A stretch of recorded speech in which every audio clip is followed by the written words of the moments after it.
खबरनामा लेकर मैं आपका मेजबान गौहर कुछ आपकी खिदमत में हाजिर और तफसीलात से पहले नजर डालते हैं सुर्खियों पर।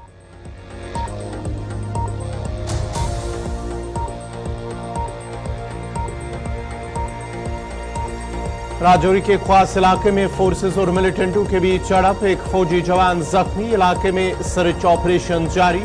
बारामूला में इंसानी स्मगलिंग रैकेट मामला, मजीद 2 मुलजिमान गिरफ्तार, 3 नाबालिग खवातीन को भी करा लिया गया बाजियाब। वादी कश्मीर में गर्मी की लहर जारी, जम्मू में मौसम अबरालूद, बारिश का इम्कान। जम्मू भगवती नगर से यात्रियों का एक और काफिला वादी रवाना, नुनवन और बालतल से यात्रियों का ग्रुप गुफा की तरफ रवाना।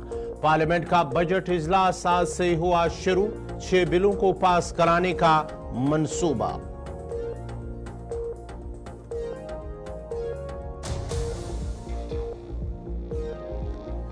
अमरीकी सदर जो बाइडेन ने आइंदा इंतखाबात के लिए सदारती दौर से दस्तबरदार होने का किया ऐलान।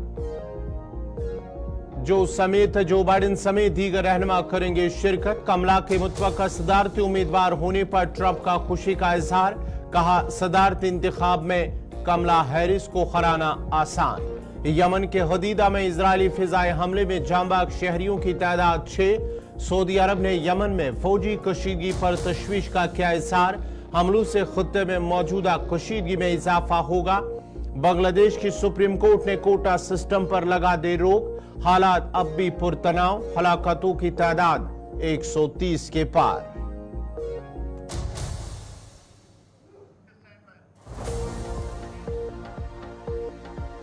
और पेश खबरों की तफसील। सबसे पहले बड़ी खबर राजौरी से आ रही है, जहां पर राजौरी के गोंडा के ख्वास में फौजी कैंप पर फायरिंग हुई है, जिसके नतीजे में अब तक जरा के हवाले से खबर आ रही है कि एक जवान जख्मी हुआ है।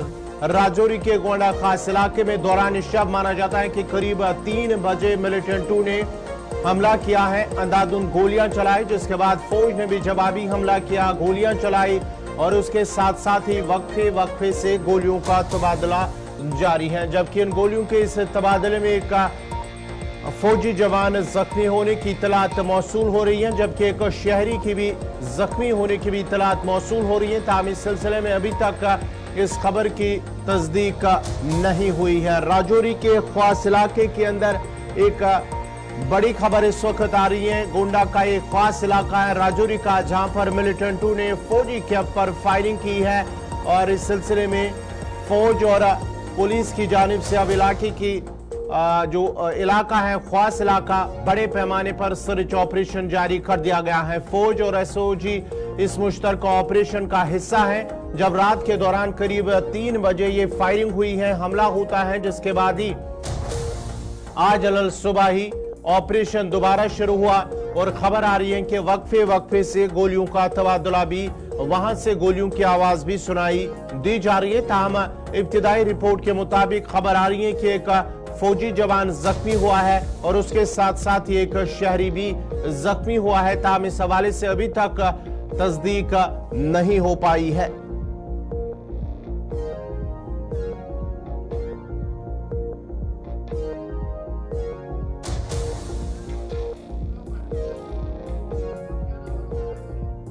तफसीलात के लिए हमारे साथ राजौरी से जमशीद मलिक जुड़ चुके हैं।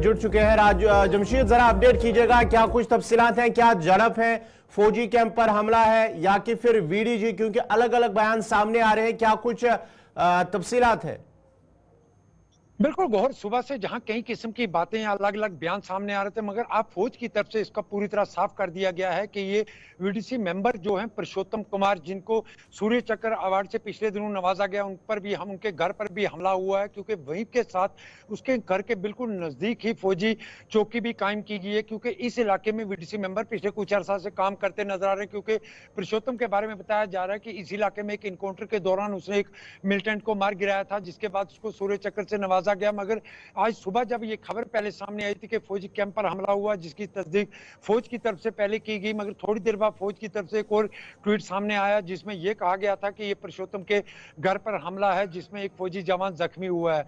मगर इस इलाके में इस वक्त भी बड़े पैमाने पर सर्च ऑपरेशन चलाया जा रहा है और रुक रुक कर फायरिंग की आवाजें इस वक्त भी सुनाई दे रही हैं। हालांकि दूर दराज का ये पहाड़ी इलाका, आगे जाने की इजाजत नहीं है क्योंकि इसके आगे जंगल का इलाका, बहुत ज्यादा घना जंगल इलाका शुरू हो जाता है, जिसके कारण आगे जाने की इजाजत नहीं दी जा रही थी। मगर इस इलाके में रुक रुक कर फायरिंग की आवाजें अभी भी सुनाई दे रही हैं और लगातार फायरिंग के बाद इस पूरे इलाके को मुहासरे में लेकर बड़े पैमाने पर सर्च ऑपरेशन का सिलसिला देखने को मिल रहा है। हालांकि खबरें कई किस्म की सामने आई। थोड़ी देर पहले कुछ सोशल मीडिया प्लेटफॉर्म पर यह खबर चलाई गई थी कि एक अनआइडेंटिफाइड मिलिटेंट को मार गिराया गया। थोड़ी देर पहले मैंने पीआरओ डिफेंस जम्मू से बात की, उनकी तरफ से यह कहा गया कि जब तक मिलिटेंट की बॉडी रिकवर नहीं हो जाती तब तक इस खबर की तस्दीक नहीं की जाती। मगर सोशल मीडिया पर यह खबर जरूर गर्दिश कर रही है कि इसमें एक गैर शनाख्ती मिलिटेंट को मार दिया गया, मगर फौज की तरफ से इसकी कोई तस्दीक अभी नहीं हो पाई और लगातार सर्च ऑपरेशन का सिलसिला देखने को मिल रहा है। गौर जमशेद, जिस तरह से आप कह रहे हैं, बता रहे हैं कि पुरुषोत्तम जो नामी वीडीजी मेंबर है उनके घर पर यह हमला हुआ है, क्योंकि इस तरह की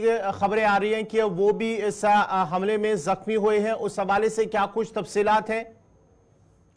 गौर बिल्कुल कई अफवाहें जरूर गर्दिश कर रही है, मगर यह खबर जरूर सामने है कि पुरुषोत्तम इसमें जख्मी नहीं हुआ है। अलबत्ता उनके घर का कोई मेंबर बताया जा रहा है, जिस तरह ये बताया जा रहा है उनका अंकल इसमें मामूली से जख्मी जरूर हुए हैं, मगर यह भी कंफर्म नहीं है कि उनको गोली लगी या वो किस तरह जख्मी हुए, ये कंफर्म नहीं हो पाया। मगर उसके बाद जहां तक पुरुषोत्तम की बात है, यह बताया जा रहा है कि पुरुषोत्तम इसमें महफूज है और पुरुषोत्तम को कोई गोली नहीं लगी, ना पुरुषोत्तम इसमें जख्मी हुआ। और जो उनके घर के मेंबर, जो अंकल उनके बताए जा रहे हैं जख्मी हुए हैं, वो भी कंफर्म नहीं है कि वो किस तरह जख्मी हुए हैं। मगर जख्मी एक सिविलियन की खबर भी अब जरूर गर्दिश कर रही है, क्योंकि सुबह ये क्लियर हो चुका था कि एक फौजी जवान इसमें जख्मी हुआ, मगर अब सिविलियन की खबर भी आ रही है कि उसमें एक सिविलियन जख्मी हुआ। मगर अभी तक जो मैं बता रहा हूं इसकी तस्दीक नहीं हो पा रही है कि वो किस तरह जख्मी हुए हैं। जमशीद, एक चीज और जानना चाहेंगे, ये जो फौजी कैंप, क्या पुरुषोत्तम के घर के नजदीक ही फौजी कैंप भी है, या कि जो हमला किया गया था वो सिर्फ और सिर्फ पुरुषोत्तम पर ही हमला करने की कोशिश की गई थी?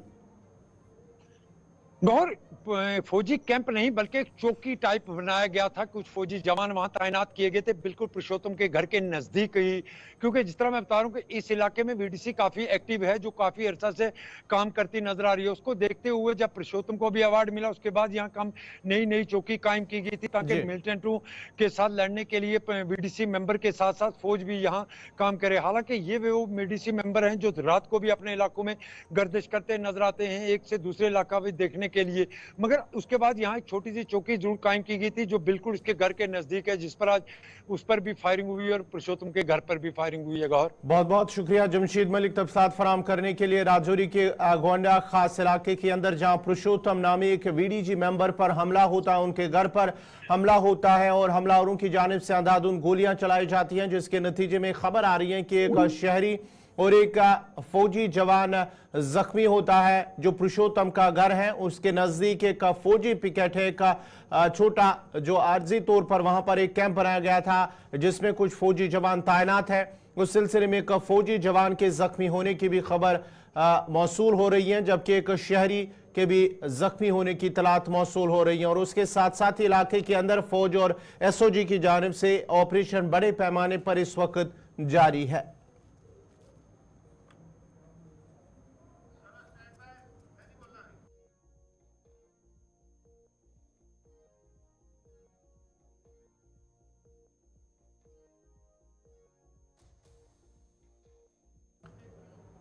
पार्लियामेंट का बजट इजलास आज से बाज़ाब्ता तौर पर इसकी शुरुआत हुई है और वजीर खजाना निर्मला सीतारमन कल मरकजी बजट पेश करेंगी, जबकि इस सेशन के दौरान हुकूमत के पास 6 बिलों को पास कराने का मंसूबा है। इस दौरान अपोजिशन ने NEET, NEET paper leak, railway security और कांवड़ यात्रा से मुतल्लिक यूपी हुकूमत के फैसले समेत कई मसाइल पर एनडीए हुकूमत को घेरने की तैयारी कर रही है। मरकजी हुकूमत ने मानसून इजलास से कबल गुज़श्ता रोज आल पार्टी मीटिंग भी बुलाई, जिसमें बीजेपी सदर जेपी नड्डा, कांग्रेस लीडर गौरव गगोई और मरकजी वजीर चिराग पासवान समेत मुख्तलिफ सियासी जमातों के लीडरान ने शिरकत की। आज से शुरू होने वाला पार्लियामेंट का ये इजलास 12 अगस्त तक जारी रहेगा और इसमें कुल 19 मीटिंगें होने वाली हैं। इस अरसे के दौरान हुकूमत की जानिब से 6 बिल भी पेश किए जाने की तवक्का है। इसमें 90 साल पुराने एयरक्राफ्ट एक्ट को तब्दील करने का बिल भी शामिल है।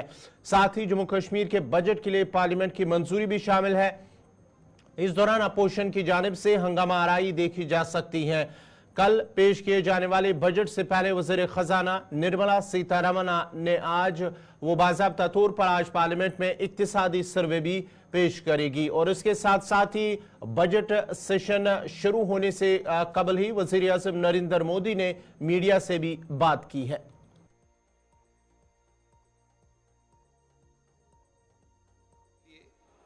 जो उन्होंने 27 जून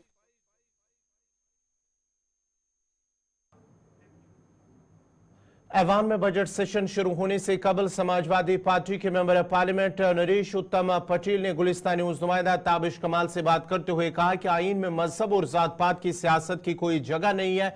उन्होंने कहा कि भाजपा बेरोजगारी, महंगाई और दीगर अहम मसाइल को छुपाने की कोशिश कर रही है।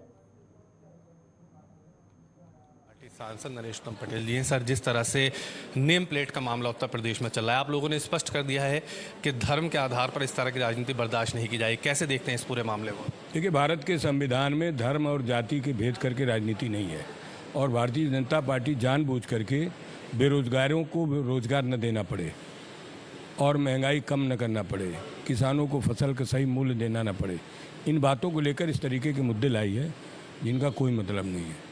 जिस तरह से सरकार की मंशा है, साफ तौर पर दिखाई दे रहा है कि उत्तर प्रदेश में ये कानून अब वापस नहीं होगा और आप लोग भी कह रहे हैं कि इसको वापस होना ज़रूरी है।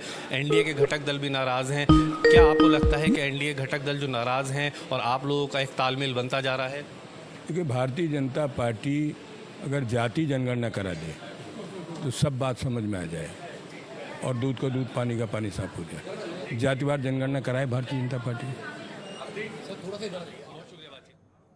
नाजरीन, खबरनामा जारी रहेगा। यहां पे छोटा सा तिजारती वक्फा।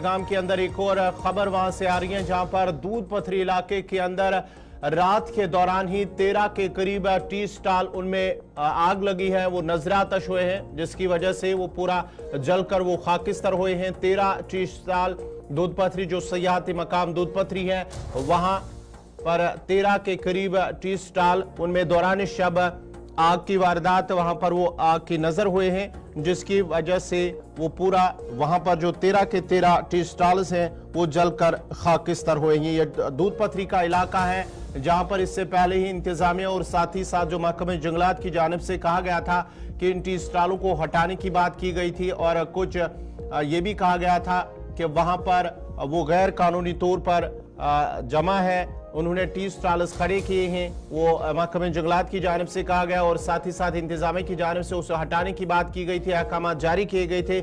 लेकिन आज दौरान शब आग की वारदात रूनुमा हुई है जिसके नतीजे में 13 के करीब टी स्टॉल वो नजरातश हुए हैं।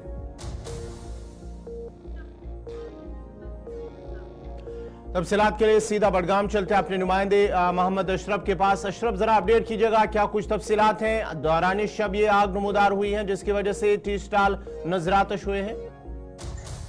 देखिए गौर, जहाँ तक हम दूध पथरी की बात करें तो ये रैयार का इलाका है जहाँ पर अगर हम कहेंगे कि कश्मीरी कल्चर को रखते हैं क्योंकि यहाँ पर ज़्यादातर एक तो नमकीन चाय मिलती है और साथ ही मक्की की रोटी मिलती है। टूरिस्ट जो या लोकल हो वहाँ पर रुके हैं और वहाँ पर जो है चाय या मक्की की रोटी खाते हैं। मगर आज रात करीब 3 बजे के करीब जो है वहाँ पर आग नमूदार हो जाती है। देखते देखते 13 ऐसे स्टॉल्स है नमकीन टी स्टॉल जो है उनमें जो है आग नमूदार हो जाती है। 13 के 13 जो है स्टॉल वो खाकस्तर हो जाते हैं। उसके बाद पुलिस और महकमा फायर एमरजेंसी वहाँ मौके पर पहुँचते हैं तो जब तक वहाँ फायर एमरजेंसी पहुँचे तब तक 13 ऐसे स्टॉल है जो कि खाक है। फिलहाल पुलिस ने जो है इन्वेस्टिगेशन शुरू कर दी क्योंकि आपको बताते चले ये रैयार का इलाका है जहाँ पर ये स्टॉल लगे रहते हैं। कुछ दिन पहले जो है महकमा जो दूध पथरी डेवलपमेंट अथॉरिटी है और फॉरेस्ट डिपार्टमेंट की तरफ से एक ड्राइव भी चलाई गई जिसमें ये कहा गया था कि इनको जो है वहाँ पर जो है हटाने की कोशिश की गई ताकि जो वहां पर महकमे जंगलात की तरफ से कहा गया था कि कुछ खतरात हमें महसूस हो रहे कि ये लोग जहाँ पर चाय वगैरह बनाते हैं, इससे कहीं ना कहीं जंगलात को नुकसान हो सकता था। उसके बाद जो है आज अचानक जहाँ पर ये आग इन टी स्टॉलों में लगी है, ये रैयार का इलाका है, वहाँ पर काफी तादाद में जो है ये नमकीन चाय के स्टॉल लगे हुए थे। तो आग लगने की वजह अभी तक मालूम नहीं हो पा रही, मगर जब आग लगी उसके बाद वहाँ पर काफी ऐसे ब्लास्ट की आवाजें सुनाई गई, क्योंकि वहाँ पर गैस सिलेंडर उनके पास हुआ करते थे, उनमें भी आग लगी है। उसके बाद जो उनका वहाँ पर नुकसान है, जो सामान था वो सब खाकसर हुआ है। और वहाँ जो इन टी स्टॉलों के मालिक है काफी गरीब तबके से वापस है। इन लोगों की यही मांग है, इसकी एक इन्वेस्टिगेशन होनी चाहिए ताकि आग लगने की वजूहत, क्योंकि वहाँ पर ना तो बिजली है ना ही कुछ, रात के 3 बजे आखिरकार आग लगी तो लगी कैसे। फिलहाल इन्वेस्टिगेशन पुलिस ने शुरू कर दी। खान साहब का पुलिस स्टेशन है, उन्होंने इन्वेस्टिगेशन शुरू की है। अब कुछ देर के बाद एडमिनिस्ट्रेशन से वापस जो चाहे सब डिस्ट्रिक्ट मजिस्ट्रेट हो या तहसीलदार हो, वो मौके पे जाएंगे और वहां पर जो टी स्टॉल के मालिक है उनसे बातचीत करेंगे आखिरकार वजूहत क्या है आग लगी। क्योंकि मैं आपको बता दूं, इन टी स्टॉलों के बीच जो गैप होती है तकरीबन 10 से 15 फुट की गैप होती है और रात को जो है पूरा सामान बंद रखा जाता है, मगर आग लगी तो लगी गई। क्योंकि रात के 3 बजे आग लगना कहीं ना कहीं उन टी स्टॉलों की यही कहना है कि कहीं ना कहीं उनको शक है कि इसमें कुछ दाल में काला है। इसकी पूरी इन्वेस्टिगेशन होनी चाहिए ताकि ये जो गरीब लोग हैं इनको इंसाफ मिले। जी बहुत बहुत शुक्रिया तफसीलात फराम करने के लिए मोहम्मद अशरफ। जहां पर दूध पथरी जो रैयार इलाका है, दूध पथरी वहां पर ये टी स्टॉल्स 13 के करीब जो माना जाता है कि दौरान शब वो नजरातश हुए हैं और उसके साथ साथ ही जो इन टी स्टॉल्स के अंदर जो सामान सब कुछ उनका सामान वहां पर था वो भी जलकर खाकिस्तर हुआ है। ताहम पुलिस की जानिब से केस दर्ज करके इसकी तहकीकात की गई है कि आया ये दौरान शब आग किस तरह लगी है। इससे पहले भी जो दूध पथरी डेवलपमेंट अथॉरिटी है और महकमे जंगलात है, उनकी जानिब से कहा गया था कि जो गैर कानूनी तौर पर टी स्टॉल्स खड़े किए गए थे दूध पथरी के इलाके के अंदर, दोनों तरफ से जो जिस तरह से लगाए गए थे उन्हें हटाने के हवाले से एक ड्राइव भी चलाई थी।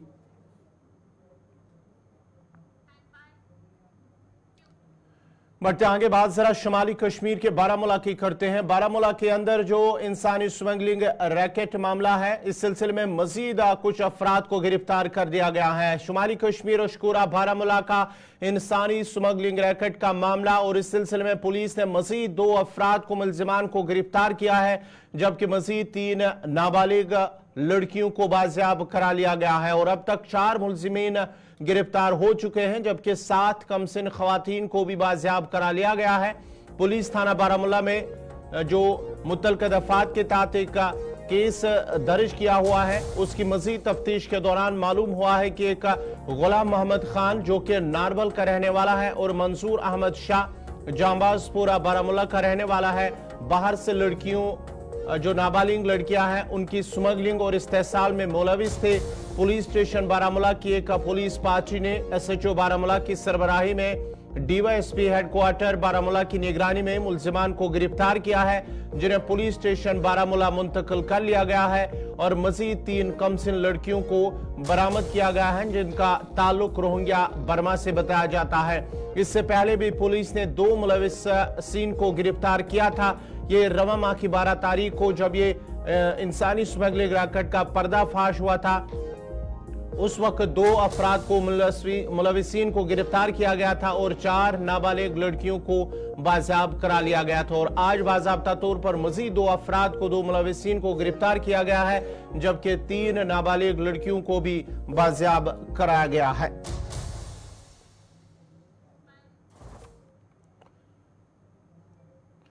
जनूबी कस्बा त्राल से तकरीबन 6 किलोमीटर दूर पनर जागीर के पहाड़ियों के बीच में खूबसूरत सा डैम जो कि 70 साल पहले बनाया गया था और लोग खासकर स्कूली बच्चे दूर दराज इलाकों से यहां पर पिकनिक के लिए आते हैं, लेकिन बदकिस्मती की बात है कि सरकार ने अभी तक इसकी तरफ कोई तवज्जो नहीं दी है। लेकिन कुछ महीने पहले महकमे सयाहत ने ऐलान किया था कि सब डिस्ट्रिक्ट त्राल के 4 गाँव जिसमें नारस्तान, आरीपल, शिकारगांव और पनर जागीर को सयाहती नक्शे पर लाया गया है, जिससे उस वक्त मकामी लोगों में खुशी की लहर तो दौड़ गई थी, मगर कुछ अरसा गुजर जाने के बाद भी अभी तक जमीनी सतह पर कोई इकदाम नहीं उठाए गए हैं, जिससे लोगों में अब नाराजगी पाई जा रही है। मकामी लोगों ने हुक्काम से अपील की है कि पनर डैम और दीगर सयाहती मकामात पर बुनियादी सहूलियात दस्तियाब रखी जाए ताकि ज्यादा से ज्यादा लोग इन मकामात पर आ सके।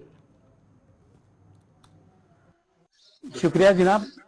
पनेर डैम की तश्कील इसलिए दी गई कि यहाँ के जमींदारों के लिए पानी का मंबा नहीं है, इसलिए जो बर्फ का पानी जो रिजर्व करके रख करके इरिगेशन के लिए इसको सप्लाई करना था। इसके बाद उसका वो मकसद भी पूरी तरह से नहीं हुआ, क्योंकि उसमें डिपार्टमेंट ने इतना शाइस्तगी के साथ में काम नहीं किया। अब जो है इस पन्नेर डैम को टूरिस्ट प्लेस के तौर पर रिकॉग्नाइज किया पिछले 2 साल से।